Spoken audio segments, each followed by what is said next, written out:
1911 doctor sun യാസന്റെ നേതൃത്വത്തിൽ ചൈനയിൽ ഒരു റിപ്പബ്ലിക് ഭരണം സ്ഥാപിച്ചു. സൺ യാസന്റെ 3 തത്വങ്ങൾ നോക്കാം. ദേശീയത, ജനാധിപത്യം, സോഷ്യലിസം. ദേശീയത, ജനാധിപത്യം, സോഷ്യലിസം എന്നിവയാണ് സൺ യാസന്റെ 3 തത്വങ്ങൾ. ഇദ്ദേഹത്തെ ആധുനിക ചൈനയുടെ സൃഷ്ടാവ് എന്നാണ് വിശേഷിപ്പിക്കുന്നത്. സൺ യാസൻ സ്ഥാപിച്ച പാർട്ടിയാണ് കുമിന്താൻ പാർട്ടി. പാർട്ടിയുടെ പേര് കുമിന്താൻ. അതിന്റെ 4 പ്രധാന ലക്ഷ്യമായിരുന്നു ആഹാരം, വസ്ത്രം, പാർപ്പിടം, ഗതാഗതം എന്നിവ. ആഹാരം, വസ്ത്രം, പാർപ്പിടം, ഗതാഗതം എന്നിവ. 1921 ചൈനീസ് കമ്മ്യൂണിസ്റ്റ് പാർട്ടി രൂപീകരിച്ചത്. 1921 ചൈനീസ് കമ്മ്യൂണിസ്റ്റ് പാർട്ടി രൂപീകരിച്ചു. ചിയാങ് കൈഷക്കിന്റെ നേതൃത്വത്തിലുള്ള അഴിമതി നിറഞ്ഞ ഭരണത്തിനെതിരെ മാവോയുടെ നേതൃത്വത്തിലുള്ള കമ്മ്യൂണിസ്റ്റുകൾ ശക്തിയായി പ്രതികരിക്കുകയുണ്ടായി. മാവോ സേതുങ്ങാണ് ചൈനീസ് കമ്മ്യൂണിസ്റ്റ് പാർട്ടിയുടെ പ്രധാനപ്പെട്ട വ്യക്തികളിൽ ഒരാൾ. കൈഷക്കിന്റെ ആക്രമണത്തിൽ നിന്ന് രക്ഷ നേടുന്നതിനായി പുതിയ താവളം തേടി മാവോ സേതുങ്ങും അനുയായികളും 1934 കിഴക്കൻ ചൈനയിലെ കിയാങ്സി മുതൽ വടക്കൻ പടിഞ്ഞാറൻ പ്രവിശ്യയായ ഷെൻസി വരെ ഒരു യാത്ര നടത്തി. ഇതിനെയാണ് ലോങ് മാർച്ച് എന്ന് പറയുന്നത്. 1934 ലോങ് മാർച്ച്. കിഴക്കൻ ചൈനയിലെ കിയാങ്സി മുതൽ വടക്ക് പടിഞ്ഞാറൻ പ്രവിശ്യയിലെ ഷെൻസി വരെയുള്ള ഒരു യാത്ര. 1949 മാവോ സേതുങ് ഒരു പുതിയ ജനകീയ റിപ്പബ്ലിക് സ്ഥാപിച്ചു. പുതിയ ജനാധിപത്യം എന്ന ആശയത്തിൽ അധിഷ്ഠിതമായിരുന്നു ഇത്. ഒരു സോഷ്യലിസ്റ്റ് മനുഷ്യനെ സൃഷ്ടിക്കുകയായിരുന്നു ഇദ്ദേഹത്തിന്റെ ലക്ഷ്യം. ഒരു സോഷ്യലിസ്റ്റ് മനുഷ്യനെ സൃഷ്ടിക്കുക. ഇത് 5 ഇടങ്ങൾ അധിഷ്ഠിതമായിരുന്നു: പിതൃഭൂമി, ജനങ്ങൾ, തൊഴിലാളി, ശാസ്ത്രം, പൊതുസ്വത്ത്. പിതൃഭൂമി, ജനങ്ങൾ, തൊഴിലാളി, ശാസ്ത്രം, പൊതുസ്വത്ത്. കർഷകർക്കും സ്ത്രീകൾക്കും വിദ്യാർത്ഥികൾക്കും വേണ്ടി മാവോ പൊതു സംഘടനകൾ രൂപീകരിച്ചു. അദ്ദേഹത്തിന്റെ ഇത്തരം ആശയങ്ങളെ പാർട്ടിയുടെ ഒരു വിഭാഗം പിന്നീടുള്ള കാലഘട്ടത്തിൽ ചോദ്യം ചെയ്യാൻ തുടങ്ങി. റഷ്യൻ വിപ്ലവം സോഷ്യലിസ്റ്റ് പ്രത്യയശാസ്ത്രം സാക്ഷാത്കരിക്കുന്നതിന് വേണ്ടിയുള്ള 20ാം നൂറ്റാണ്ടിലെ ആദ്യത്തെ വിപ്ലവമായിരുന്നു 1917 റഷ്യൻ വിപ്ലവം.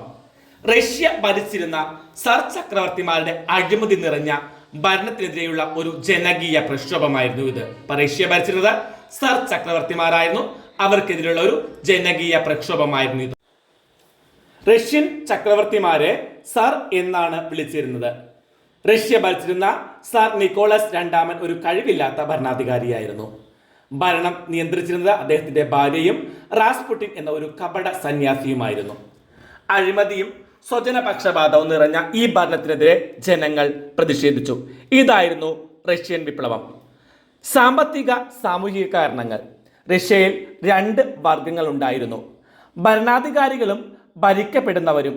ഭരണവിഭാഗത്തിൽപ്പെട്ടവരുടെ ജീവിതം സുഖലോലുപതയിലായിരുന്നു. അപ്പോൾ ഭരണാധികാരികളും ഭരിക്കപ്പെടുന്നവരുമാണ് ഉണ്ടായിരുന്നത്. ഇതിൽ ഭരണവിഭാഗത്തിൽപ്പെട്ടവരുടെ ജീവിതം സുഖലോലുപതയായിരുന്നു. എങ്കിൽ സാധാരണക്കാരുടെ ജീവിതം വളരെ ദയനീയമായിരുന്നു. മറ്റൊരു കാരണം ബൗദ്ധിക കാരണം.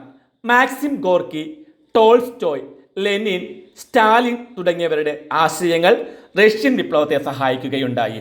Maxim Gorky, Tolstoy, Lenin, Stalin. സാമൂഹിക സാമ്പത്തിക അസമത്വങ്ങൾക്കെതിരെ പോരാടുന്നതിന് ഈ ചിന്തകർ റഷ്യൻ ജനതയെ സഹായിച്ചു. പെട്ടെന്നുണ്ടായ കാരണം. സാമ്രാജ്യത്വ മോഹമാണ് 1ാം ലോക മഹായുദ്ധത്തിൽ പങ്കെടുക്കുവാൻ റഷ്യയെ പ്രേരിപ്പിച്ചത്. എന്നാൽ ഒരു യുദ്ധം നടത്താനുള്ള കഴിവ് നിലവിലുള്ള ഭരണകൂടത്തിന് ഉണ്ടായിരുന്നില്ല. മറ്റേതൊരു യൂറോപ്യൻ രാജ്യത്തെക്കാളും റഷ്യയിൽ സമ്പത്തുണ്ടായിരുന്നുവെങ്കിലും ആയുധങ്ങളും മറ്റു യുദ്ധസാമഗ്രികളും കുറവായിരുന്നു. യുദ്ധത്തിൽ റഷ്യൻ സമ്പദ് വ്യവസ്ഥ തകരുകയും വലിയ ആൾനാശം ഉണ്ടാവുകയും ചെയ്തു. ഈ സംഭവങ്ങളാണ് റഷ്യൻ വിപ്ലവത്തിനുള്ള പെട്ടെന്നുള്ള കാരണം. റഷ്യയിലെ ഒരു രാഷ്ട്രീയ പാർട്ടിയായിരുന്നു സോഷ്യൽ ഡെമോക്രാറ്റിക് ലേബർ പാർട്ടി. പിന്നീട് ഇത് 2ആയി തിരിഞ്ഞു: ബോൾഷെവിക് എന്നും മെൻഷെവിക് എന്നും. ബോൾഷെവിക്കിൽ ലെനിൻ, ട്രോട്സ്കി. മെൻഷെവിക്കിൽ കെറൻസ്കി, പ്ലെഗനോവ്. ബോൾഷെവിക്കിൽ ലെനിൻ ആൻഡ് ട്രോട്സ്കി, മെൻഷെവിക്കിൽ കെറൻസ്കിയും പ്ലെഗ്നോവുമായിരുന്നു. സർഭരണം അവസാനിച്ച് അലക്സാണ്ടർ കെറൻസ്കിയുടെ കീഴിൽ ഒരു പുതിയ ഗവൺമെന്റ് നിലവിൽ വന്നു. ഒന്നാം ഘട്ടം ഫെബ്രുവരി വിപ്ലവം എന്നാണ് അറിയപ്പെടുന്നത്. കെറൻസ്കിയുടെ നേതൃത്വത്തിലുണ്ടായ ഭരണം അഴിമതി നിറഞ്ഞതും കഴിവില്ലാത്തതുമായിരുന്നു. പിന്നീട് കെറൻസ്കിയെ പുറത്താക്കി ലെനിന്റെ നേതൃത്വത്തിൽ ഒരു തൊഴിലാളി ഗവൺമെന്റ് നിലവിൽ വന്നു. 1917 ഒക്ടോബർ മാസത്തിലുണ്ടായ ഈ സംഭവത്തെയാണ് ഒക്ടോബർ വിപ്ലവം എന്ന് പറയുന്നത്. 1923 union of Soviet socialist republic ആയി അല്ലെങ്കിൽ USSR ആയി റഷ്യ മാറുന്നു. റഷ്യൻ വിപ്ലവത്തിന്റെ ഫലങ്ങൾ: സർ ചക്രവർത്തിമാരുടെ ദുർഭരണം അവസാനിച്ചു. കൃഷിഭൂമി കണ്ടുകെട്ടി കർഷകർക്ക് വിതരണം ചെയ്തു. സർ ചക്രവർത്തിമാരുടെ ഭരണം അവസാനിച്ചു. കൃഷിഭൂമി കണ്ടുകെട്ടുകയും കർഷകർക്ക് അത് വിതരണം ചെയ്യുകയും ചെയ്തു. സോഷ്യലിസ്റ്റ് സിദ്ധാന്തങ്ങൾക്ക് മറ്റു രാജ്യങ്ങളിലേക്ക് വ്യാപിച്ചു. ഫ്യൂഡലിസവും മുതലാളിത്തവും അവസാനിച്ചു.